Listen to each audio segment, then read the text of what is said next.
उत्तर प्रदेश के हाथरस में बड़ा हादसा हुआ है। यहाँ पर एक सत्संग के दौरान भगदड़ मच गई। हाथरस के सिकंदरा राव थाना क्षेत्र के गांव फुलरई में आयोजित भोले बाबा के सत्संग में भगदड़ के कारण बड़ा हादसा हुआ है। हाथरस भगदड़ में 87 लोगों से ज्यादा मौतें हुई हैं। मरने वालों में ज्यादातर महिलाएं और बच्चे शामिल हैं। साथ ही इस हादसे में 100 से अधिक श्रद्धालु घायल भी हो गए हैं। जानकारी के मुताबिक ये आंकड़े और भी ज्यादा बढ़ सकते हैं। ऐसे में सवाल उठ रहे हैं कि आखिर में कौन है भोले बाबा जिनके सत्संग में इतना बड़ा हादसा हुआ है। एक रिपोर्ट के अनुसार संत भोले बाबा मूल रूप से काशीराम नगर में पटियाली गांव के रहने वाले हैं। उन्होंने बताया कि पहले वो उत्तर प्रदेश पुलिस में भर्ती हुए थे, लेकिन 18 साल की नौकरी के बाद वीआरएस ले लिया। उन्होंने बताया कि वो अपने गांव में ही झोपड़ी बनाकर रहते हैं और उत्तर प्रदेश के अलावा आसपास के राज्यों में घूमकर लोगों को भगवान की भक्ति का पाठ पढ़ाते हैं। खुद भोले बाबा कहते हैं कि बचपन में वो अपने पिता के साथ खेती बाड़ी का काम करते थे। जवान हुए तो पुलिस में भर्ती हो गए। उनकी पोस्टिंग राज्य के दर्जन भर थानों के अलावा इंटेलिजेंस यूनिट में रही है। संत भोले बाबा के मुताबिक मेरा कोई गुरु नहीं है, मुझे ईश्वर से बेहद लगाव है। एक बार उनका एहसास हुआ था, उसके बाद मैंने अपनी पूरी जिंदगी मानव कल्याण में लगा दी। संत भोले बाबा के लाखों अनुयायी हैं। 2 साल पहले भी जब देश में कोरोना की लहर चल रही थी, उस समय उत्तर प्रदेश के फर्रुखाबाद में मई 2022 में इनके सत्संग का आयोजन किया गया। जिला प्रशासन ने सत्संग में केवल 50 लोगों के शामिल होने की अनुमति दी गई थी, लेकिन कानून की धज्जियां उड़ाते हुए 50,000 से ज्यादा अधिक लोग सत्संग में शामिल हुए थे। यहाँ उमड़ी भीड़ के चलते शहर की यातायात व्यवस्था ध्वस्त हो गई। इस कार्यक्रम में कई हजार लोग मौजूद थे। कार्यक्रम के आयोजकों ने कार्यक्रम के लिए अनुमति मांगी थी, मगर जो प्रशासन को भक्तों की संख्या के बारे में जानकारी दी गई थी, उससे कई ज्यादा भक्त कार्यक्रम में मौजूद थे। देखिए, घटना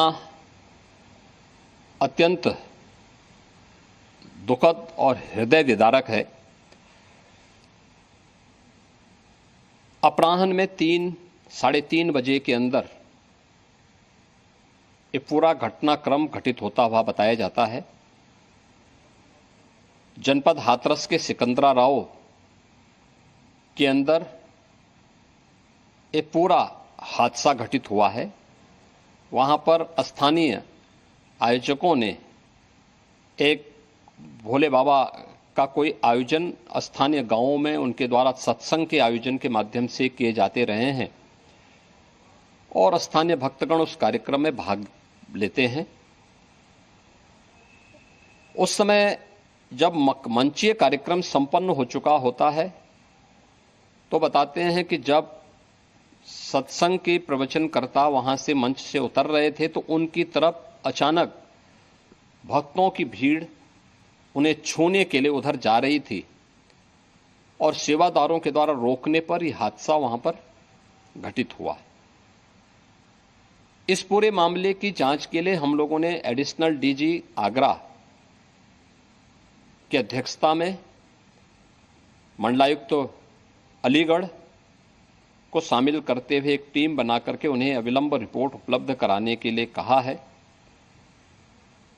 घटना को देखते हुए प्रदेश के मुख्य सचिव और डीजीपी वहीं पर कैंप कर रहे हैं। प्रदेश सरकार के 3 मंत्री चौधरी लक्ष्मी नारायण जी, से संदीप सिंह जी, से असीम अरुण जी, ये तीनों लोग वहां पर घटना स्थल पर ही कैंप करके घायलों को उपचार आदि की व्यवस्था में लगे हुए हैं। आदरणीय प्रधानमंत्री जी ने भी और आदरणीय गृह मंत्री जी ने भी इस घटना पर अपना गहरा दुख व्यक्त करते हुए शोक संतप्त परिजनों के प्रति अपनी संवेदना व्यक्त की है और भारत सरकार ने भी और राज्य सरकार ने भी मृतक के परिजन को 2-2 लाख रुपए की और गंभीर रूप से घायल परिवारों की नागरिकों के लिए भी 50-50 हजार रुपए की सहायता की घोषणा की है।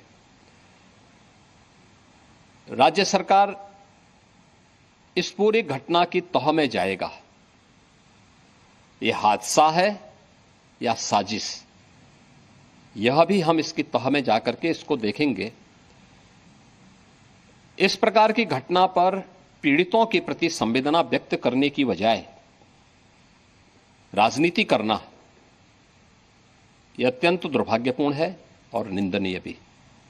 जो लोग इस पे कुछ राजनीतिक दल इस पे राजनीति भी कर रहे हैं, इसको गलत बता रहे हैं, आपको लगता है कि इस तरीके की घटना जब होती है तो राजनीति करने की बजाय सरकार को सोचना चाहिए लोगों के साथ? देखिए, ये समय पीड़ितों के घावों पर मलहम लगाने का है, पीड़ितों के प्रति संवेदना का है।